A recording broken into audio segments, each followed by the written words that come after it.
LTC or not to LTC? Well, that's the question. I'm Gareth Collard, Principal of EpsomTax.com Limited, Property Accountants here in Auckland.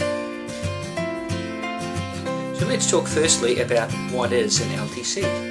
Well, it stands for a look-through company. So it's a company just like any other company, except at tax time you look through the company.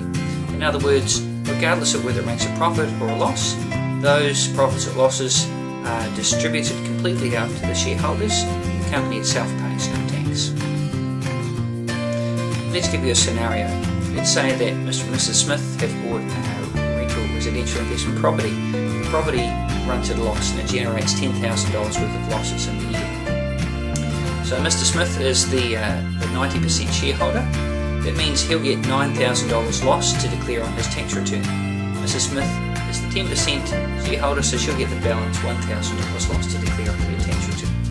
But that has the effect of reducing their tax because those losses can be offset against other income. What about an LAQC? You might have heard of that. Well, you can't set up an LAQC anymore. That was a loss attributing qualifying company. The IRD allowed LAQCs if they wish to transition into LTCs or QCs, qualifying companies. So you could say in a way that the LTC is the new LAQC. What would benefit from an LTC? The answer is lots of people. It's really something that you need to discuss with your tax professional. We often see situations where couples use an LTC to buy their rental property.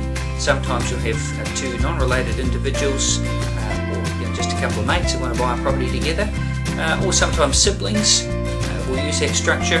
There's a few legal issues to be considered if you're not in a relationship with someone and you set up an LTC. Talk to your lawyer about that. Sometimes single people find that an LTC is a good structure as well.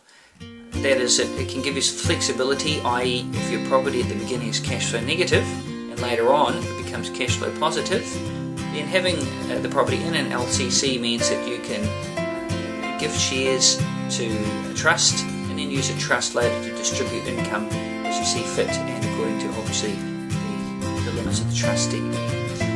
So generally we would recommend be informed, read all you can, talk to your lawyer, talk to your financial advisor if you're using one, talk to your accountant. Once you've got all that information, then you can make the decision based on that advice you've received.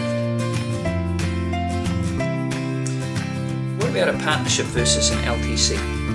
Well, the partnership is very similar to an LTC, assuming that the partnership's got an agreement, a partnership agreement. Every year the partnership would need to meet and decide how they're going to distribute profits or losses. And of course there has to be sound commercial reasons for doing that. Much like an LTC, except in an LTC, how losses or profits are distributed depends on the shareholding. Shareholdings can be changed and there's some rules around those changes, but of course any shareholding changes need to be done for commercial reasons. If you did it just to get a tax advantage, well that would be tax avoidance and it's illegal. Our final question is, how easy is it to set up an LTC? Basically it takes about 2 working days, sometimes a little bit shorter depending how quickly you can reply to documents. There's a bit of toing and froing, some forms to sign, but it's a very straightforward process. After the company is incorporated, then an LTC election is sent off to IRD, and after about a month they usually send it back and saying that the company has been approved as an LTC. That's all for now. Hope you enjoy the video.